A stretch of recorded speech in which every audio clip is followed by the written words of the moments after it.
Au revoir. Alors, Suzanne l'évoquait, le passage vers le Nouvel An, on bascule en 2016, ça s'en vient, ça s'en vient.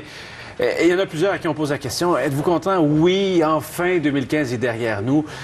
Pour mille et une raisons, ça dépend des gens, ça dépend du quotidien, de la vie de tous et chacun. Mais il y a aussi l'actualité dans tout ça qui pèse lourd, hein, toutes ces images qu'on voit en ce moment, tout ce qui s'est produit, les attentats, tout ça, ça meuble notre quotidien. Ça peut aussi affecter notre perception des choses, de nous-mêmes, de la vie en général. Mais on va se tourner vers l'année 2016 avec ce qui s'en vient et à notre attitude face à ce qui s'en vient avec Rose-Marie Charret, psychologue que vous connaissez bien. Bonjour. A-t-elle besoin de présentation? Toujours. C'est toujours un plaisir de vous recevoir. On va voir toutes sortes de choses ensemble, mais si on revenait brièvement sur 2015, on a tous eu l'impression qu'il y avait un certain poids avec cette année-là. Oui. C'était une année un peu plus lourde à porter. Oui. Bien, ça a été une année intense oui. Au plan international. Dans les émotions, il y a définitivement eu la peur qui, dès le début de l'année, s'est installée. Mais en même temps, avec cette peur-là, il y a toujours quelque chose qui ressort de ça, une espèce de solidarité.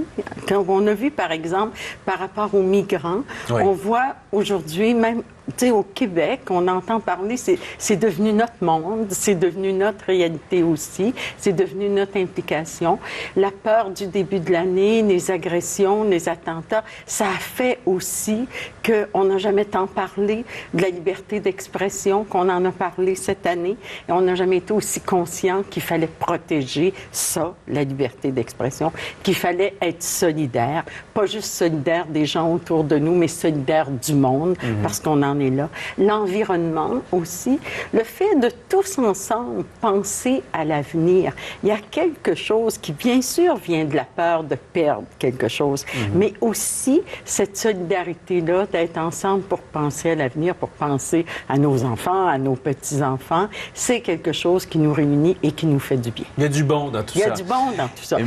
Puis il y a eu du bon en 2015. Puis il y aura du bon en 2016. Ça, c'est vrai, et c'est toujours vrai, et c'est tant mieux. Mais vous conviendrez que pour certaines personnes, on n'a pas tous le même niveau d'optimisme. Pour certaines personnes, c'est plus difficile de voir le bon, de le percevoir, de le sentir. La première chose, c'est qu'il faut se dire qu'il y a eu du bon, il n'y a pas eu que du bon. Ouais. Le problème, c'est quand on exige pour être heureux qu'il n'y ait que du bon. Il n'y a pas eu que du bon en 2015. C'est exiger l'impossible. Puis il n'y aura pas que du bon en 2016, ni au plan international, ni au plan local, ni au plan familial, ni au plan individuel. Alors, la question, c'est toujours, qu'est-ce qu'il me reste de bon malgré ce que j'ai perdu? Et quelle est ma façon de vivre ce qui se passe dans ma vie malgré ce qu'il y a de négatif. Parce que la liberté, c'est toujours à l'intérieur d'un cadre, le bonheur aussi. C'est toujours à l'intérieur d'un cadre. C'est-à-dire, le bonheur, c'est à l'intérieur de... C'est ce qui est possible parmi ce qui est impossible. Et si on attend qu'il n'y ait plus d'impossible, si on attend qu'il n'y ait que du progrès... On va attendre longtemps. Ben, on ne sera pas heureux. Ouais. On ne sera pas heureux. Et moi, je veux vraiment insister là-dessus parce que là, on va se présenter nos vœux du Nouvel An. Puis on va souhaiter toutes sortes de choses qui arriveraient de l'extérieur. Ouais. Et pourquoi on ne prendrait pas, même si on est seul avec soi-même, et surtout si on est seul avec soi-même, parce qu'il faut créer ce moment-là, pourquoi on ne prendrait pas le temps de se poser la question: qu'est-ce que moi, je veux faire arriver dans ma vie? Parce qu'on n'a pas le contrôle sur tout, mais on a le contrôle sur certaines choses dans notre vie. On n'est jamais complètement impuissant.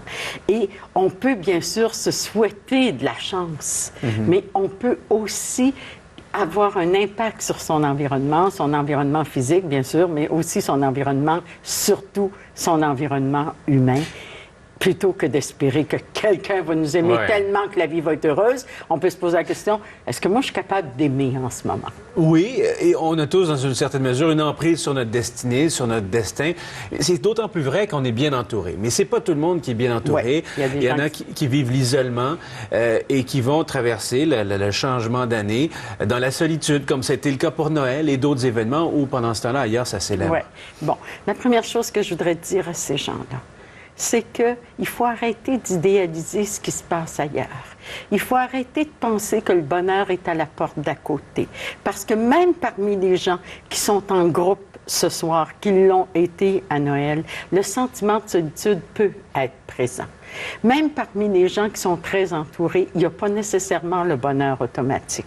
Donc, et ça veut pas, je ne veux pas banaliser la souffrance de l'isolement. Je comprends. Mais dans l'isolement, on peut aussi choisir une forme de solitude, d'abord, dire comment je vais vivre mes souvenirs. Par exemple, j'ai perdu un être cher au cours de l'année. Est-ce que je ne peux pas prendre le temps de m'en souvenir plutôt que de juste rester présent à son absence? Ça, c'est une chose. L'autre chose que je voudrais dire aux gens qui sont seuls, c'est peut-être justement se poser la question, qu'est-ce que je pourrais faire pour tendre la main à quelqu'un au cours de la prochaine année? Qu'est-ce que je pourrais faire pour créer un contact qui n'est peut-être pas le contact idéal, qui n'est peut-être pas la grande famille que je souhaiterais avoir autour de moi, mais au moins une personne qui serait significative pour moi l'an prochain, le 31 décembre. Ah, voilà, un bon conseil, des paroles sages finalement qui vont nous mener vers cette nouvelle année. Et les résolutions, qu'est-ce qu'on fait avec ça? Est-ce qu'il faut prendre ça à quel niveau de sérieux il faut prendre ça? Bien, c'est-à-dire qu'il faut se poser la question, Oui. qu'est-ce que je désire et qu'est-ce que je suis prêt à investir pour aller vers ce que je désire, mais sans jamais oublier quelle est la résolution que j'ai prise l'année dernière. Et si je ne l'ai pas suivie, c'est parce que c'était trop difficile. Il faut être réaliste par rapport à soi-même. Si vous haïssez ça, le gym, là, bien, prenez pas la résolution d'aller au gym, parce que l'année prochaine, vous allez vous en vouloir de ne pas y être allé. Mais peut-être vous aimez marcher, fait que vous pouvez prendre la résolution d'aller marcher, mais tenir compte de qui on est dans nos résolutions pour faire des choix qui nous ressemblent. Des choix qui sont à notre portée, Qui sont à finalement. notre portée et qui nous ressemblent. Et puisque vous êtes à ma portée en ce moment même, j'en profite pour vous souhaiter une bonne année. Et à je vous en souhaite autant, Ah, ben, et je vous merci. souhaite de continuer à faire rayonner les matins. Très bien, ben c'est gentil. Merci. Ça sera toujours un plaisir de vous recevoir en 2016. Avec plaisir. Au revoir.